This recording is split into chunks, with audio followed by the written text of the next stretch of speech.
Back to news. ఇక కాంగ్రెస్ పార్టీకి graduate MLC ఎన్నికల టెన్షన్ పట్టుకుందా? 6 ఉమ్మడి జిల్లాల పరిధిలో జరిగే ఎన్నికలకు హస్తం నేతలు ఆందోళన చెందుతున్నారా? సీఎం రేవంత్, డిప్యూటీ సీఎం భట్టీలకు గ్రాడ్యుయేట్ ఎమ్మెల్సీ ఎన్నికలు ప్రతిష్టాత్మకంగా మారాయా? బలమైన అభ్యర్థుల కోసం కాంగ్రెస్ నేతలు ఇప్పటి నుంచే అన్వేషణ మొదలుపెట్టారా? పీసీసీ కోఆర్డినేషన్ కమిటీలో పట్టభద్రుల ఎమ్మెల్సీ ఎన్నికలపై కీలకంగా చర్చించడం దేనికి సంకేతం?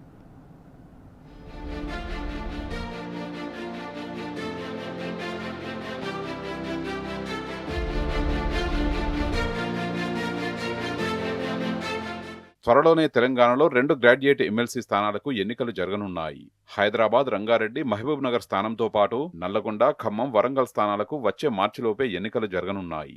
అయితే ఈ ఎన్నికలకు సెప్టెంబర్ నుండే ఓటర్ల నమోదు ప్రక్రియ మొదలు కానుంది. దీంతో కాంగ్రెస్ పార్టీలో ఆందోళన మొదలైంది. అందులో భాగంగానే ఢిల్లీలో జరిగిన పీసీసీ కోఆర్డినేషన్ కమిటీలో గ్రాడ్యుయేట్ ఎమ్మెల్సీ ఎన్నికలపై ప్రధానంగా చర్చించారు. ఇప్పటి నుంచే గ్రాడ్యుయేట్ ఎమ్మెల్సీ ఎన్నికలపై మంత్రులు దృష్టి సారించారని అధిష్టానం ఆదేశించినట్లు సమాచారం.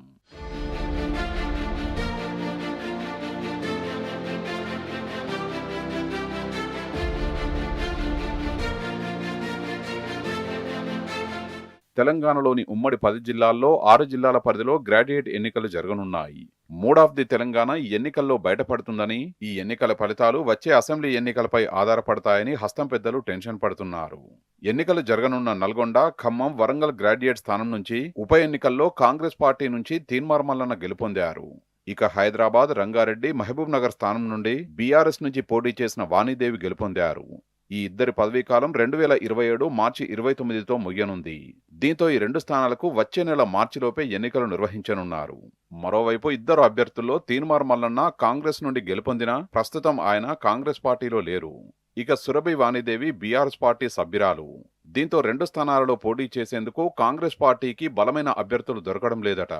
దీంతో అభ్యర్థుల వేట మొదలుపెట్టింది కాంగ్రెస్ పార్టీ.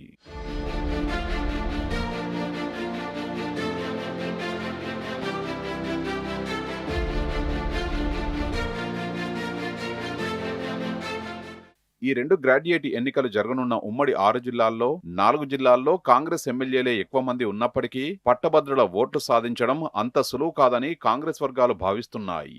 అయితే గ్రాడ్యుయేట్ ఎన్నికల్లో ఓటర్లు, విద్యార్థులు, నిరుద్యోగులు, ఉద్యోగులు ఉంటారు కాబట్టి ప్రభుత్వ వ్యతిరేకత కూడా ఈ ఎన్నికల్లో వెల్లడయ్యే అవకాశాలు ఉంటాయని హస్తం నేతలు ఆందోళన చెందుతున్నారు. కాంగ్రెస్ ప్రభుత్వం ఎన్నికల్లో ఇచ్చిన హామీలు అమలు చేయకపోవడంతో నిరుద్యోగులు రోడ్డెక్కి ఆందోళన బాట పడుతున్నారు. ఎన్నికల ముందు జాబ్ క్యాలెండర్ ప్రకటించి కాంగ్రెస్ అధికారంలోకి వచ్చిన తర్వాత మోసం చేసిందని నిరుద్యోగులు ఆగ్రహంగా ఉన్నారు. అటు ఉద్యోగులు సైతం కాంగ్రెస్ ప్రభుత్వంపై వ్యతిరేకతతో ఉన్నారు. ఈ ప్రభావం పట్టభద్రుల ఎమ్మెల్సీ ఎన్నికల్లో పడే అవకాశం ఉందన్నది అధికార పార్టీ నేతల టెన్షన్.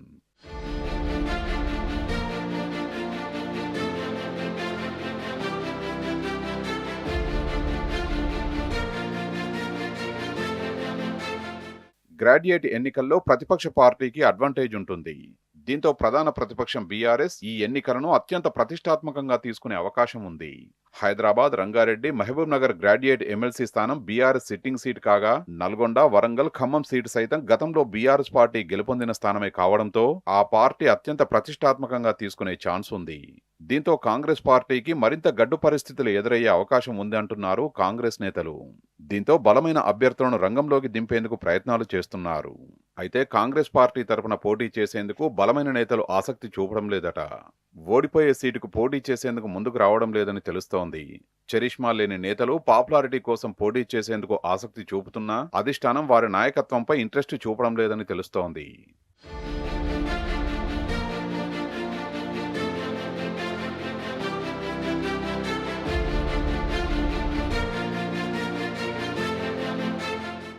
అయితే ఈ 6 ఉమ్మడి జిల్లాల పరిధిలో CM Revanth Reddy, deputy CM బట్టి విక్రమార్క సహా 9 మంది మంత్రులున్నారు. హైదరాబాద్, రంగారెడ్డి, మహబూబ్ నగర్ గ్రాడ్యుయేట్ పరిధిలో సీఎం రేవంత్ రెడ్డితో పాటు మంత్రులు జూపల్లి కృష్ణారావు, వాకిడి శ్రీహరి, అజారుద్దీన్ ఉండగా ఇక వరంగల్, ఖమ్మం, నల్గొండ జిల్లాల పరిధిలో ఉప ముఖ్యమంత్రి బట్టి విక్రమార్కతో పాటు మంత్రులు పొంగులేటి శ్రీనివాసరెడ్డి, తుమ్మల నాగేశ్వరరావు, ఉత్తమ్ కుమార్ రెడ్డి, కోమటిరెడ్డి వెంకటరెడ్డి, సీతక్క, కొండా సురేఖ ఉన్నారు. సీఎంతో పాటు 11 మంది మంత్రులు ఉండే జిల్లాల పరిధిలో ఎన్నికలు జరుగుతుండటంతో మంత్రులకు ఎలక్షన్ టాస్క్ అప్పచెప్పింది అధిష్టానం. ఒక ఎమ్మెల్సీ ఎన్నికకు సీఎం రేవంత్ రెడ్డికి, మరో ఎమ్మెల్సీ ఎలక్షన్కు ఉప ముఖ్యమంత్రి బట్టికి బాధ్యతలు అప్పగించే అవకాశం ఉందంటున్నారు కాంగ్రెస్ నేతలు.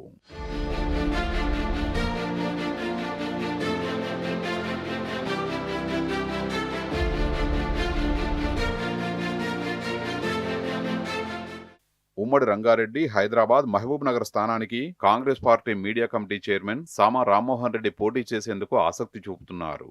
సీఎం రేవంత్ రెడ్డి కూడా సానుకూలంగా ఉన్నట్లు తెలుస్తోంది. కాకపోతే మాజీ మేయర్ బొంతు రామ్మోహన్ పేరు తెరపైకి వచ్చినట్లు తెలుస్తోంది. అయితే ఆయన పోటీకి సుముఖత వ్యక్తం చేస్తారన్న చర్చ జరుగుతోంది. కాగా ఏఐసీసీ నేత సంపత్ పాలమూరు నేత కావడంతో సంపత్ పేరును సైతం అధిష్టానం పరిశీలిస్తున్నట్లు సమాచారం.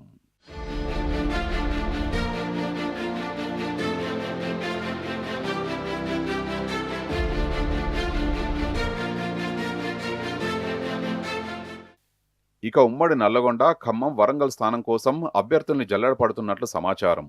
ఈ 3 ఉమ్మడి జిల్లాల పరిధిలోని ఎంపీలు, ఎమ్మెల్యేలలో 90% పైగా కాంగ్రెస్ పార్టీ నేతలే. దీంతో ఈ స్థానాన్ని సైతం ఈజీగా గెలవచ్చని హస్తం నేతలు అంచనా వేస్తున్నా పోటీకి మాత్రం ఎవరూ పెద్దగా ముందుకు రాకపోవడం అధికార పార్టీ నేతలకు మింగుడుపాడడం లేదట. ఈ స్థానం కోసం మండలి చైర్మన్ గుత్తా సుఖేందర్ రెడ్డి తనయుడు గుత్తా అమిత్ పేరును పరిశీలిస్తున్నట్లు తెలుస్తోంది. కాంగ్రెస్ నుండి కాకుండా బయటి విద్యావేత్తలు, ప్రొఫెసర్లు పోటీకి మొగ్గు చూపుతారా అని ఎంక్వైరీ చేస్తున్నారట కాంగ్రెస్ పెద్దలు.